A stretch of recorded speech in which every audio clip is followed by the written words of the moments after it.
Hi, this is Mike from Mike's Unboxing Reviews and How To, and on today's video we'll be taking a look at an awesome set of fans from PCCooler. They've got a name which I probably shouldn't say out loud. Keep watching to find out more.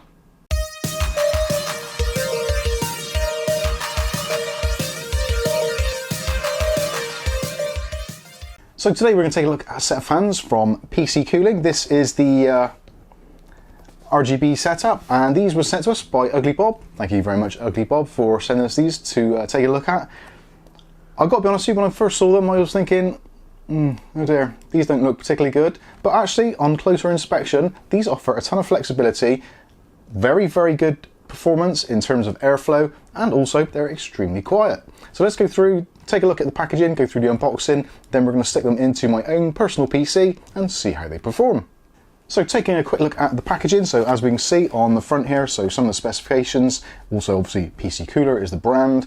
This is the 5-in-1 kit, so this is a 5-fan setup, so this is going to be great for most ATX size cases or possibly even larger, although saying that, the 5-fan setup is a little bit of an odd one. Most PC cases are getting, this is going to be probably generalizing a little bit, but traditionally most PC cases have probably 3 120mm fans up front, possibly one on the rear.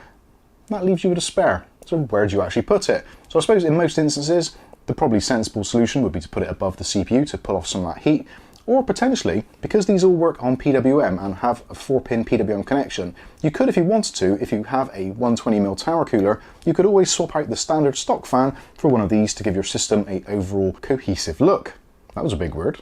So like I said, these are 120mm fans. They actually also do a 140mm version in various different kind of setups of this, so if you want 3 fans, 4 fans, 5 fans, etc, there are different versions of this very similar setup. All the links for this will be in the video description below.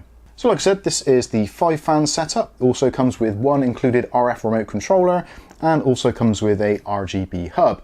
Now the RGB hub on this is actually very unusual. This is something which we don't see very often, if ever. So the RGB hub actually works with both traditional 12V RGB and also 5V addressable RGB. So if you've got maybe a slightly older system, maybe an older MSI B450 board which only has 12V RGB, then you can hook these up to it, no problems at all. But if you've got a slightly more modern board and you've got the advantage of having a 5V addressable RGB header, then you can use it with that as well. Sadly, you can't use a combination at the same time, but I don't think many people would want to anyway. So 12V systems or 5V systems, no problems at all. Specifications wise, as you can see on the bottom here, so it's 54.51 CFM, also it has up to 1800 RPM on the fans. The lowest speed I could record in the MSI software on the PC behind me was around about 800 RPM, so we're looking at between 800 RPM and 1800 RPM as the speeds. Also the fans include a hydraulic bearing, so that is going to give you a little bit more longevity, and hopefully they're going to be a little bit quieter in operation. You've probably guessed already, or if not, if you've seen from the B-roll already, the actual RGB implementation on these I actually really like. So the central fans themselves are blacked out and solid blades, but we've got this really nice halo effect around the outside, or possibly what you may call a Corona. Moving on to the back of the box, we've got some multilingual instructions and also some specifications again, and at the bottom it gives you the Amazon B0 number and also some contact details should you wish to reach out to PCCooler themselves. So that's enough about talking about the packaging. Let's take a look and see what we actually get inside. So first of all, inside the packaging we get the fans themselves, and as I said, this is a 5-fan kit and these are the 5 fans. Also included is an accessories box which we'll take a closer look at now. Inside the box we've got a whole host of connections and cables and things like that. So the first thing is the actual control box itself.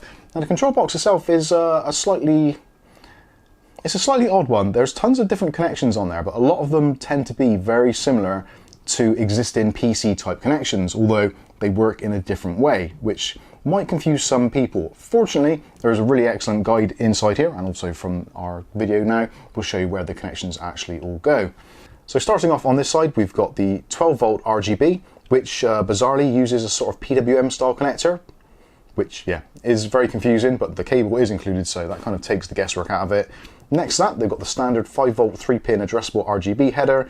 Next to that, we've got a couple of outputs for the addressable RGB, which connects up to the fans. Those bizarrely are all 4-pin ones. Now, because this doubles up as obviously 12V RGB, which is a 4-pin standard, and 5V addressable RGB, which is a 3-pin standard, clearly they've had to install 4 pins. When it comes to the fans themselves, the fans have actually been pre-wired, so they work in both ways. So if you want to plug them into the hub, no problems. You've got the normal 4-pin connector. You can also plug these fans directly into a 5-volt addressable RGB hub. Actually, on your PC, you cannot plug these directly into a 12-volt system. So that is something to be very aware of. If you're using a 12-volt system and you want to just plug one of these straight in, you will actually damage the fan and also the addressable lighting and potentially even your motherboard. So 3 outputs on that side for the addressable RGB or 12-volt, depending which way you've got it switched. On this side there is another 2 outputs, obviously making up 5 in total for the fans, and next to that there's 2 outputs for RGB strips. Again, these are the 4-pin ones, which really are supposed to be for kind of 5-volt or 12-volt. Yeah, it is a little bit complicated. Some people may get caught out by this. Essentially, if you use the kit as it is without any additional stuff, then you should be absolutely fine. Sadly, there isn't any real obvious way of actually expanding this system. Obviously, you can buy things like addressable RGB splitters or RGB splitters, but you will have to be very careful in which way you plug them in and make sure you get the 5-volt or the 12-volt main pin actually on the right connection. Yeah, this one is a little bit of a confusing one at times. On the last side, we've got a 5-pin or 6-pin connection, which is our main connection, which is taking the incoming power, which is powered by SATA, and also has an offshoot for things like PWM, etc., which we'll take a look at now. So let's take a look at some of these wires. So this one here is a 3-pin VDG digital output. So this is going to be for things like gigabyte motherboards, which have the 3-pin output for addressable RGB. Next one is a plain and simple extension, so that will go from maybe a header on your motherboard, 5-volt addressable RGB, and the other end is the 5-volt addressable RGB, which then will go straight into the hub. This is the very similar one, so this is the 12-volt version, which they've actually made a very good decision in my opinion. They've actually made it so that this is a PWM style connector, which goes into the hub itself, so you can't accidentally plug your 12-volt header from your motherboard, which will be this one, into the hub and then obviously damaging things. So although it's a little bit confusing, the fact they've used a PWM style fan connector to actually transport 12-volt RGB, it does kind of make sense in terms of safety. Next one is the main connectivity for the system for power. So this has the 6-pin connection on this end, which goes into the hub itself, and then you've got a SATA connection, good to see, and then next to that there is the 4-pin PWM section, which is used for transporting the PWM signal from your motherboard into the hub. Some of you may have noticed already, actually on the hub itself, there was only one output for the PWM signal, and we've got 5 fans. So in order to get around that, what they've done is added a splitter. So what we've got here is a single PWM connection, which plugs into the hub itself, and then we've got 5 outputs. So these are female connections for each one of the 5 fans to connect into. Yeah, it's quite a confusing setup at first. I'll openly admit that, and I would imagine there's probably a few people that have sent this back as a return because it's just mind blown, can't set it up, but we'll certainly see how easy it is to set up when we put it inside the PC. So let's go back to what else is actually inside the accessories box. So in the accessories box there are other things included. So we've got a CR2032 battery, which is used for powering the remote control, which is this cool little remote here with a silver front on it, and you've got some pretty decent options on here. So you've got the minus button, which is obviously on off. You've got a lock button to lock in your settings. You've also got a PWM button in this top right hand corner. So pressing that will make the system use the PWM signal from your motherboard if you choose to use it. If you don't want to use the PWM signal and you just want to plug it in and use the hub itself, there are 3 speed settings. So there is a low, medium and a high, which is represented there with a handy WS1, WS2 and WS3. Which I guess would be wind speed 1, wind speed 2 and wind speed 3. Also above that we've got options for addressable RGB and 12-volt RGB. So there is FRGB, which means digital RGB, which is a little bit confusing because normally FRGB means fixed RGB, which is what you get on some cheap fans. So yeah, again, another little bit of confusion thrown into the mix there.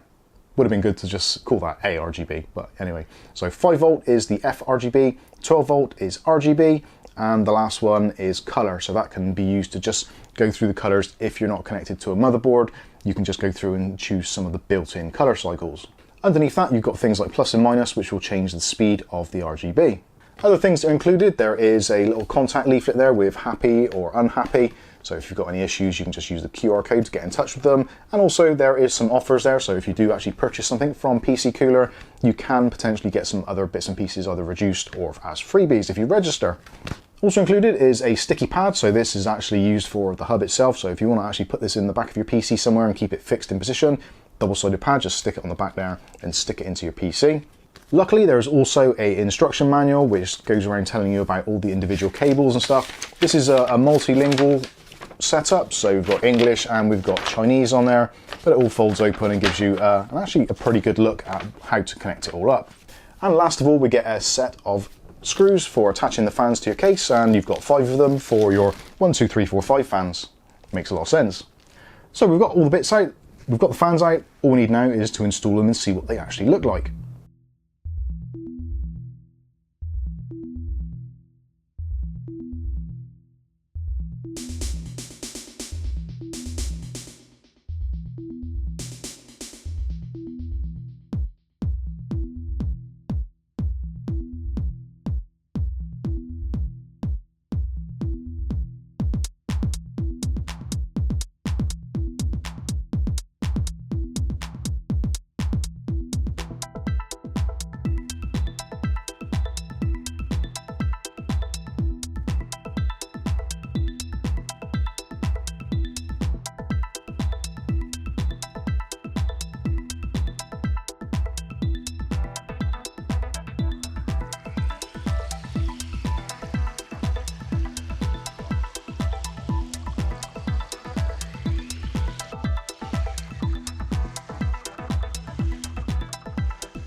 Okay, so this is the last part of the video, and this is part normally where you see some nice B-roll of the system all up and running, and I come back and I start smiling and telling you about the performance of the fans, the RGB and all that kind of stuff. But as you've probably guessed, yeah, we've got all this hanging out still. I've been doing some fault finding and trying to work out what is actually going on with this set. It does appear there is a fatal flaw, which I kind of thought there might be. The fans themselves all have the right connections on. The 4-pin PWM and also the 5V addressable RGB, stroke 12V addressable RGB, whichever way you're looking at it. But the fan hub itself doesn't work as it's meant to. So I'm going to turn this on now, hopefully, if I've got it plugged in. And see if you can work out what the specific issue is.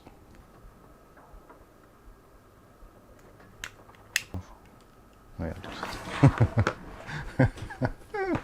Ah, dear. Anyway, so that was a user error. I did actually have it switched off in the off position, which is handy. You have got an off position.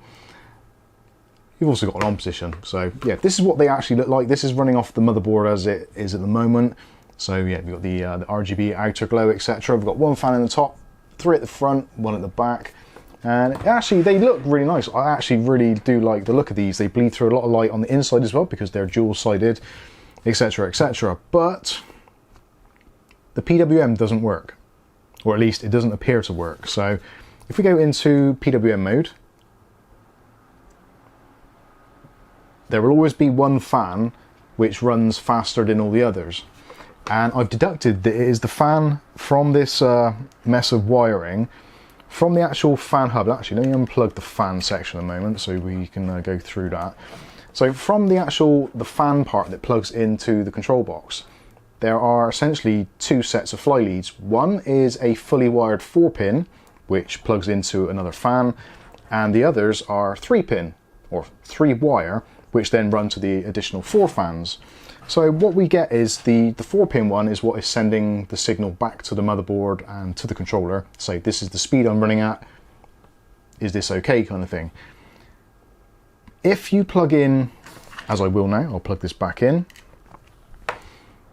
So currently at the moment, I think it's the back one. The back one's going at full speed. They should all be running the same speed. That is the whole idea of the hub, the controller, etc, etc. So, and if we take it into manual mode, so if I press the slow button, it appears that they're all gone pretty much into slow mode, although the back fan, again, the one which is actually connected to that primary 4-pin connection, always runs very slightly quicker than the others. So let me just re-change that cable, if I can find it in this spaghetti junction. So that is our 4-pin. So let's swap that with hopefully one that's going to be towards the front so we can see a better difference.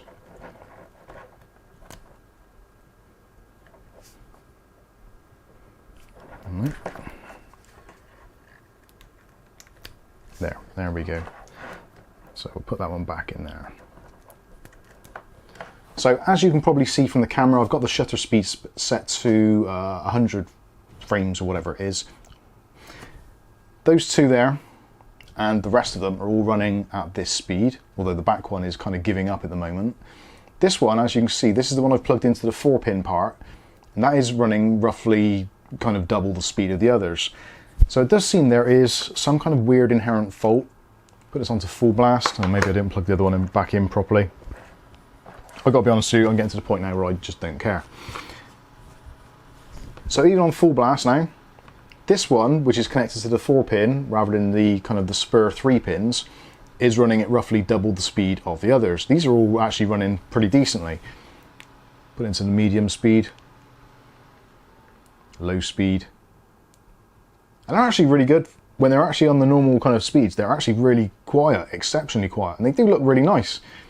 Put it back into PWM mode, which is control from the motherboard, and again, it just goes absolutely bananas. Now I have actually tried to replicate this as well further, so if I take the main 4-pin, which is now this one, so that should stop that one there. So now I'll plug in a splitter, and then we'll plug back in the PWM controlled one, and we'll take one other as well, because this is a 2-way splitter. And now both of those fans are both running at full blast, and the rest of them are running slowly, as again you can hopefully just about make out from the frame time and the speed of the shutter. So it would work perfectly if all 5 fans could be connected off that 4-pin connector, but clearly the cable that they've supplied doesn't do that. It is fully wired for the pass-through, all the others are just 3-pin. So there is an inherent fault with this, which is actually a real shame, because the fans themselves actually are really nice, really good to work with. They're really solidly made. They're really heavy fans actually. The light bleed is excellent, and some of the RGB effects that you can actually achieve on here are fantastic. They really are. There are, if it will let me do it, mode button, that was the one. It's me being stupid. So as you go through different modes, you've got some really, really cool lighting effects, as you can see on the screen right now, and I've done some B-roll of this a little bit earlier as well, so you can see what it's like. But there's 2 channels that it seems to, so if you had like the 3 on the front, you could wire up, say 1, 2, 3, then the others would go through, so this kind of whole loop thing would follow. And you can change the color whilst you're in there to make it look cool. Goes through different cycles, etc. So there's some really, really nice looks on these, which is such a ridiculous shame, because they do look really, really nice. It's just a shame that that PWM thing has let it down. So I'm not going to bother going forward and doing temperature tests or noise tests or anything like that, because I don't really see the point. As far as I'm concerned, for the money this costs, at the moment it's around about £45 on Amazon. Generally they've got a deal on, so at the moment it's like 30% off. I think when Bob got them it was a similar sort of deal, so they came in at around about sort of 35, 36 pounds, that kind of thing, which puts it into kind of direct competition with things like the Uphere fan set, which you can check out up here. We reviewed those a little while back. Those actually work, and the PWM works as is intended. it's a real shame. I have tested this as well. We also had the GameMax RGB hub and fan hub, which again you can check out up here. I plugged that in and used it as best I could, and they all work absolutely fine. So it is down to the way that the hub communicates with those 3 and 4 pin PWM style connectors for the fans. It just doesn't work as intended, which is a real shame. So sadly, I don't think I can really recommend these actually to anybody, unless you're prepared to either rewire the hub in some way, shape or form, or buy a separate splitter, like a 1:5 splitter for PWM, in which case again, they would work as intended. But I think really, the fact that it doesn't work out of the box for me is always a definite no-no, and I don't like to recommend to you guys and girls out there, when you're looking for RGB fan sets, it's got to work as intended, and it's got to be straightforward and simple. Now sadly, PCCooler on this particular instance have made it overly complicated. They could have just made a bigger hub, which would have made a lot of sense, and have an individual connection for each fan. That way, job done, as is with the Uphere set. But yeah, I'm genuinely gutted. I really do like the look of these fans. The kind of the halo or corona around the outside edge is a really nice look, and it's very similar to things like the Codelink Citadel case, which we reviewed a while back. And I really do appreciate that kind of look. But sadly, if we can't control the fan speeds in an accurate way, then for me, yeah, I'm out. So I'll be getting in contact with Bob to arrange a Amazon return on these, I think. But let me know what you think. Am I being unfair to these? Should you just go with the kind of the controller as it is and make do with the varying different fan speeds happening? Should you get more for your money? I certainly believe you should do. So anyway, that's going to wrap this one up. Sorry, it's not better news, but yeah, all I can say is, in summary, don't buy them. Really, don't buy them unless they come out with a newer model with a better control hub, etc. Otherwise, yeah, there are much better alternatives on the market. So this has been the PCCooling Corona fan set. I've been Mike. This is Mike's Unboxing Reviews and How To, and hopefully we'll catch you in the very next video. Thanks for watching.